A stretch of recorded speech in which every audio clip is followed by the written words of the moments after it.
Hi friends, ಎಲ್ಲರೂ ಹೇಗಿದ್ದೀರಾ? ಚೆನ್ನಾಗಿದ್ದೀರಾ ಅಂತ ಅನ್ಕೋತೀನಿ. ಎಲ್ಲರೂ ಆರಾಮಾಗಿದ್ದೀರಾ?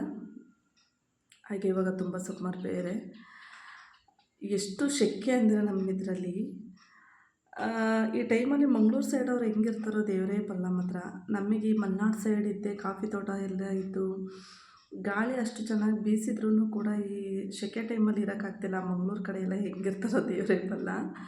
ಈ ಟೈಮಲ್ಲಿ ಜಾಸ್ತಿ ಎಷ್ಟು ನೀರು ಕುಡಿದ್ರೂ ನೀರು ಕುಡಿತಾನೇ ಇರಬೇಕು ಅಂತಲೇ ಅನ್ನಿಸ್ತಾ ಇರುತ್ತೆ. ಬಾಯಾರಿಕೆ ಈಗಲ್ಲ, ಎಷ್ಟು ದಾವಾಗುತ್ತೆ ಅಂದರೆ ತುಟಿ ಒಣಗೋದು, ಬೇಗ ಸುಸ್ತು ಅನ್ನಿಸ್ತಾ ಇರೋದು ಈ ಬಿಸಿಲು ಟೈಮಲ್ಲಿ ಆ ಥರ ಅನ್ನಿಸ್ತಾನೆ ಇರುತ್ತೆ. ಆದಷ್ಟು ನಿಮಗೊಂದು ವೀಡಿಯೋದಲ್ಲಿ ನಾನು ನಿಮಗೆ ಹೇಳಿದ್ದೆ ರಾಗಿ ಗಂಜಿ ಮಾಡ್ಕೊ ಕುಡೀರಿ ಅಂತ. ಈಗಲೂ ಅದನ್ನೇ ಹೇಳ್ತಾ ಇದ್ದೀನಿ. ಗಂಜಿ ಕುಡಿದೇ ಇದ್ದವರು ಮಜ್ಜಿಗೆನ ಉಪ್ಪು ಹಾಕ್ಕೊಂಡು ನಿಮ್ಮ ರುಚಿ ನಾಲಿಗೆ ರುಚಿನ ನೋಡಿಕೊಂಡು ಮಜ್ಜಿಗೆನ ಕುಡಿಯೋಕ್ಕೆ ಹೋಗ್ಬೇಡಿ. ಮಜ್ಜಿಗೆಗೆ ಯಾವತ್ತೂ ಉಪ್ಪು ಕಡಿಮೆ ಇರಬೇಕು. ಯಾಕಂದರೆ ಮಜ್ಜಿಗೆನ ತುಂಬ ನೀರು ಮಜ್ಜಿಗೆ ಮಾಡ್ಕೊಂಡು ಕುಡಿತೀವಲ್ಲ, ಅದೇ ಬೆಸ್ಟು. ಮೊಸರಲ್ಲಿ ಈಗ ಸಿಟಿ ಕಡೆ ಇರೋರಾದರೆ ಮಜ್ಜಿಗೆ ಹೆಂಗೆ ಮಾಡ್ಕೊಳ್ಳೋದು ಅಂತ ರೆಡಿ ಪ್ಯಾಕೆಟ್ ತರ್ತೀವಿ, ಅಥವಾ ಮನೇಲೇ ಮೊಸರಿದ್ರೆ ಅಥವಾ ಮೊಸರು ಪ್ಯಾಕೆಟ್ ಇದ್ದರೆ ಅದರಲ್ಲಿ ಮಜ್ಜಿಗೆ ಮಾಡ್ಕೊತೀವಿ. ಆದಷ್ಟು ಹೊರಗಡೆ ಮಜ್ಜಿಗೆ ತರೋದಕ್ಕಿಂತ ಮನೇಲೇ ಮೊಸರು ಪ್ಯಾಕೆಟ್ ತಂದು ತುಂಬ ನೀರು ಮಜ್ಜಿಗೆ ಥರನೇ ಮಾಡ್ಕೊಳ್ಳಿ. ಅದಕ್ಕೆ ನೀವು ಮಸಾಲೆ ಎಲ್ಲ ಹಾಕೊಂಡು ಕುಡಿಯೋಕ್ಕೆ ಹೋಗ್ಬೇಡಿ, ಅದರಲ್ಲೂ ಏನು ದಾಬಾರಿಕೆ ಈಗಲ್ಲ.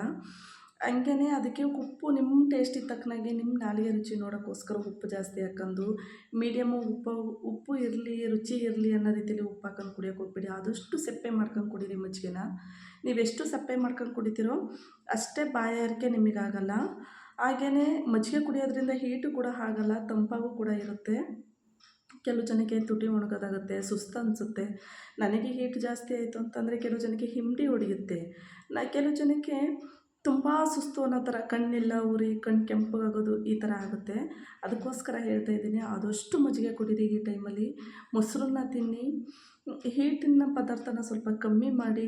ಟೀನ, ಕಾಫಿ, ಅದರಲ್ಲೂ ಟೀಗಿಂತ ಕಾಫಿ ಸಿಕ್ಕಾಪಟ್ಟೆ ಹೀಟು. ಕಾಫಿನ ಆದಷ್ಟು ಕಡಿಮೆ ಮಾಡಿ ಈ ಟೈಮಲ್ಲಿ. ರಾಗಿ ಗಂಜಿಯನ್ನು ಕುಡೀರಿ, ಹಾಗೆ ಮಜ್ಜಿಗೆನೂ ಕುಡೀರಿ, ಮೊಸರನ್ನು ಜಾಸ್ತಿ ತಿನ್ನಿ. ಇದು ನನ್ನ ಕಡೆಯಿಂದ ಹೇಳ್ತಾ ಇರೋದು. ನಾವು ಹೆಂಗಿರ್ತೀವೋ ಹಂಗೆ ಇನ್ನೊಬ್ರಿಗೂ ಹೇಳೋದು ನಮ್ಮ ಕರ್ತವ್ಯ ಅಲ್ವಾ. ನೀವುಗಳು ಚೆನ್ನಾಗಿದ್ರೆ ಅಲ್ವಾ ನನ್ನ ವೀಡಿಯೋನ ನೋಡಿ ಲೈಕ್ ಮಾಡೋದು. ಅದಕ್ಕೋಸ್ಕರ ಹೇಳ್ತಾ ಇದ್ದೀನಿ. ಬಾಯ್ ಬಾಯ್.